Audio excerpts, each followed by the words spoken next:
All right, so today I'm working on getting the wheel well molding fitted on the 67 Chevelle. And I've got the original fenders up front and they're already drilled from the original molding that were on them. And so the holes are already where they need to be, and we'll just see how they line up with the aftermarket molding. And then since I put aftermarket quarters on here, I'll have to go ahead and drill the wheel well opening here, the lip here, to fit the for the screws, to drill the holes for the screws. And I'm just going to be using some aftermarket molding from original Parts Group. I tell you what, I've been pretty happy with their RestoParts brand, their house brand. Almost everything that I've had from them has actually fit pretty well. Like I said, I've been happy with it. And a lot of times you get these aftermarket pieces and they don't fit worth a darn. I've got a 70 Chevelle that I built 15 years, maybe 15, 20 years ago. And I can remember having to cut and splice the wheel well molding to get it to fit the right way. So hopefully these will fit. So what I'm going to do is I'm going to drill either a 7/64 or a 1/8 inch hole for the screws, and we'll get everything kind of fitted in place. I'll use a paint stick and I'll show you, I'll come back and show you kind of how I do it. What I'm going to try to do is I'm going to try to find an old set of screws, because the more you install these and remove them, the more they get gouged and torn up. So I'm going to try to find an older set that I have. If not, what I'll do is I'll just sacrifice some of these and I'll just make sure that I use the same screws on all 4 openings. That way, when I go to do my final install, I'm only putting those screws in one time, because usually these screws are super soft. The metal's super soft and they tear out after you you install them once or twice. So I just want to make sure that I'm not doing that. So, you know, worst case scenarios, I'll just replace them. I'll go to the hardware store and get a little bit better screws for it. But anyway, we're going to get started, and we're going to see how this aftermarket molding fits on the 67 Chevelle. All right, so I'm starting to test fit this aftermarket wheel well molding to my original fender, and just a couple of things to point out here is try to let the shape of the molding and how it fits up against the fender itself, contours to the fender, let that kind of dictate where your position is going to be.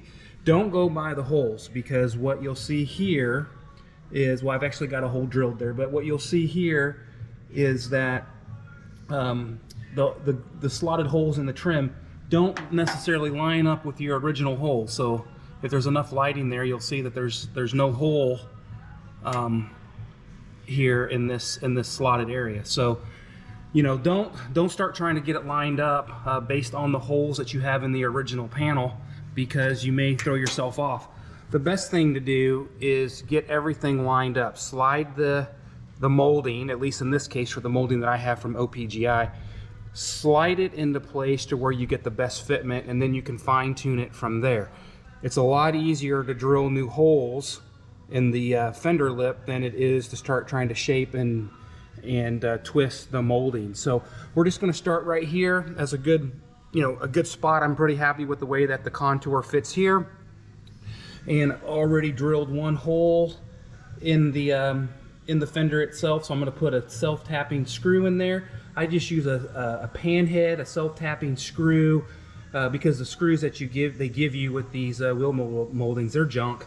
They really are junk, and I only will use those at the very end for the final install, because they don't like to go in and out very often, and they're not self-cutting, so they don't like to do any type of cutting work. So we're just going to keep working our way all the way around the fender lip here.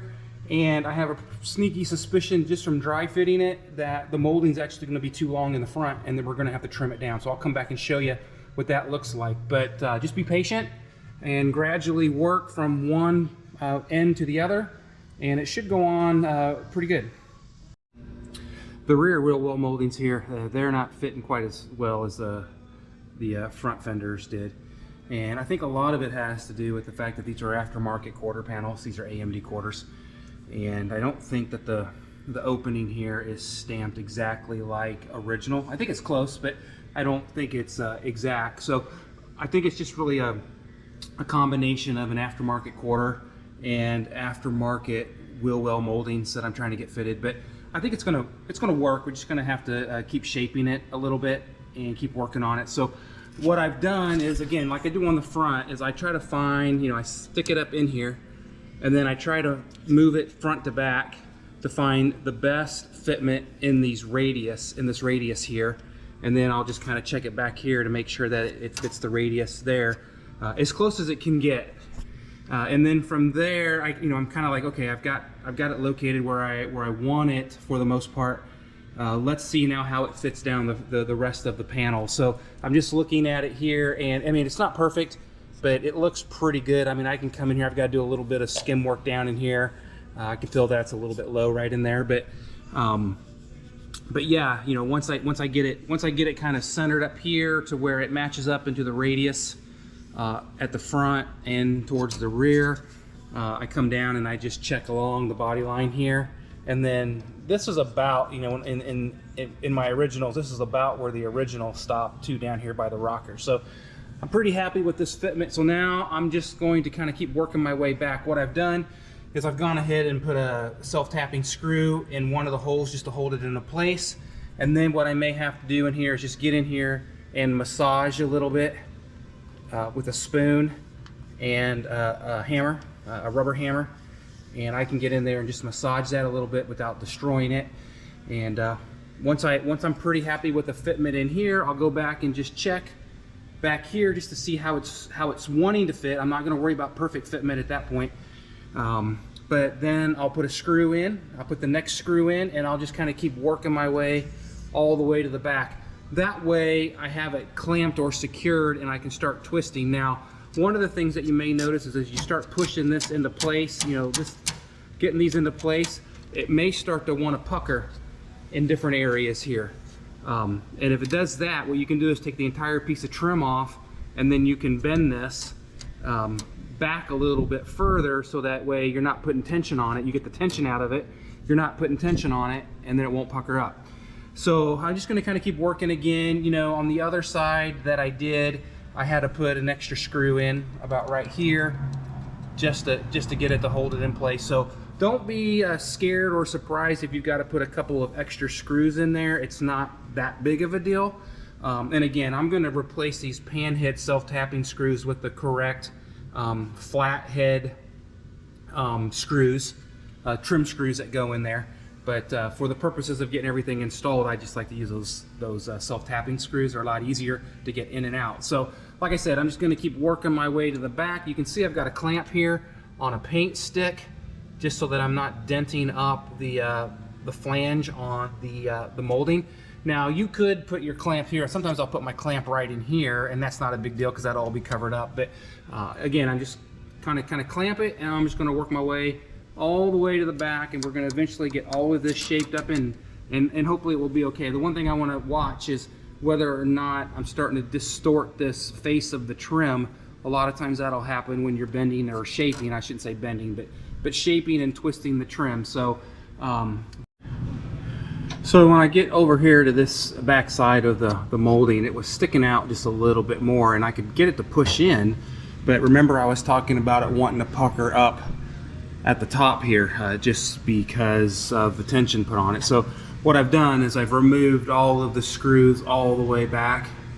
I've got the first 2 screws in the molding, and now what I'm going to do, just because I want to get this twisted a little bit, is I've actually pushed this inside the wheel well, and I've gotten the twist towards the inside of the car, without kinking it, of course, so without having to do a bunch of dollying all the way around, because that'll sometimes, you'll be able to see where you dollage, and you want to be careful because that trim is super soft. It's very malleable, and just about anything you do to it's going to show. So yeah, all I do, just a little trick I do, is I just get in here and I just kind of push it in and twist it, because there's going to be a little bit of tension down here, so it'll hold in place. And now I've got it to line up in here, so now I'm just going to come back and check the fitment all the way around, and hopefully it won't be puckering up. So a lot of times what happens is you get it fitted here and it looks really, really good, and then you go and twist on it at the other end, and what it wants to do is it wants to basically pucker and pull away from the panel. So I think I've got it where I want it. I'm gonna now put some screws back in it and see how it looks. So another trick that I'll sometimes try, especially if the molding, this lip here, let me get this turned over here. This lip, this is the visible lip that mates up against the panel itself.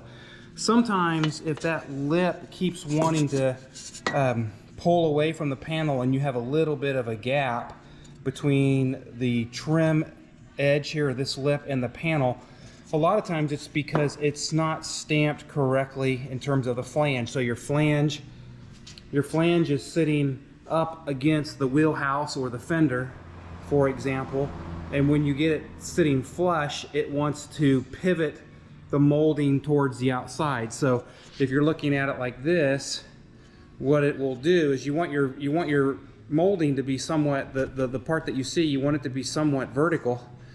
And when you go to clamp down or screw down on the flange here, once you get it flush, it pivots and then it pulls the lip away. So a lot of times what you can do, just because it's not stamped quite right, is, and I don't know if this is showing up, I can see the shadow from the lights, but what you can do is, you can see here, this is the way that it was factory, and now I've got in here about in this section, and I'm starting to just gently bend it to make this more of a 90-degree angle with my trim. Now, the one thing you want to be careful about is you don't necessarily want this trim to sit super tight up against the panel, because of course you're going to have paint and primer and clear, and you don't want it to sit too tight, otherwise you're going to start gouging into the paint itself. But this will definitely help. Just get in here and start working this. Now, don't try to get it all in one shot. Just keep moving and moving and moving, and eventually you'll get that stretched and shaped to about the right spot, and then you can just go back and test fit and see if it's held. Well, these aftermarket wheel well moldings didn't fit as well as I'd hoped, at least on the rear. I'll talk a little bit about the front here in just a second, but on the rear, they needed quite a bit of work. The good news is I didn't have to splice anything. I've had to splice them in the past, where I've come in here and had to splice certain areas to get them to shape just right, but I just had to do quite a bit of shaping, you know, putting it on, taking it off, and to be honest, I don't know if it's the molding itself that was the problem. It could have been the quarter panel. It's an aftermarket AMD quarter, so it's possible that a combination of two things. One, the aftermarket quarter panel didn't have quite the right shape, and then the molding may not have had quite the right shape. So anyway, I got it in there and it looks pretty good. I'm happy with it. But yeah, I mean, for the most part, just a little bit of extra work, more than I wanted to have to do. The one thing I did mention is the screws that they give you to install. They're junk, just FYI. So I've just used self-tapping pan head screws here, number 6s or number 8s, to get the molding put into place, and then I'll come back and use the trim screws that I need. But if you're trying to do this and you're trying to take it on and off, and yeah, it's just a mess trying to use those screws that they give you. Like I said, they're junk. So a couple of things here. What I always do is I try to find kind of the best balance of how the molding fits, and usually you're going to look at fitting it up in here and making sure that it seats up in these arches. Those are going to be the most important spots. Get those seated. And then what you may notice is that when you do that, like one end is flopped way out here or way in, and the other side, you know, the same thing. So that's just because you need to, you know, do a little bit of twisting and tweaking. The other thing is making sure that you get it kind of in the right spot. And to be honest, sometimes the body line itself, the way that the molding fits up against the quarter, will kind of tell you where you need to be in this area here. Otherwise, just kind of look at it and see how it fits. But the best thing to do, what I always do, is I just clamp it. I take a couple of paint sticks and I put them underneath the molding. I put them underneath the molding here. Put them underneath the molding here, and then I just use a couple of clamps. And what I typically start doing is I I clamp it where the screws are going to be. So like if there's a screw there with a stick there, I'll clamp it there, and then I'll clamp it and another clamp here where the screw holes are going to be, because you know that's obviously where you're going to want to attach it. And then from there I just kind of keep working it, test fitting it, working it, test fitting it. You know, I use a rubber mallet. You know, I always use these rubber mallets, and you don't want to get on there and you don't want to bang the face obviously of the molding, but you can get in here on this back side here, and again with maybe a paint stick or a little spacer, you can get in there and start dollying this. It's malleable, and it'll start to pull down, and it'll start fitting. So the other thing that I'll do is, you know, if I have to, I'll put extra screws in. So this is a screw that, you know, if there's a hole slotted in the trim, and then there's a hole here. But there wasn't, I mean, I put a screw here, but there wasn't a hole in the trim. I just felt like it needed an extra screw here to hold the molding up against the body. So I've got one extra here, and then all these others are factory. And then I've got another extra here, and then I've got one here. So on this side, I put 3 extra screws in. And now remember, these panhead screws are going to come out of here. I'm going to use the flat screws to go back in there, so you know you won't really be able to see them, but that's what I've got going on here. So, you know, all in all, it fit okay. I mean, it's not amazing. I'll have to do a little bit more work on it, but yeah, I mean, for aftermarket stuff, I got it to fit pretty good. So I'm gonna go up here and just kind of show you what's happening on the front molding. And this molding, for the most part, fit almost perfect. And again, this is an original fender, and the molding fit. So maybe there's something going on at the back again with the aftermarket quarter panels that caused me a little bit of a problem. But you know, kind of the same thing here is I just kind of start where, you know, I just start clamping where the screws are.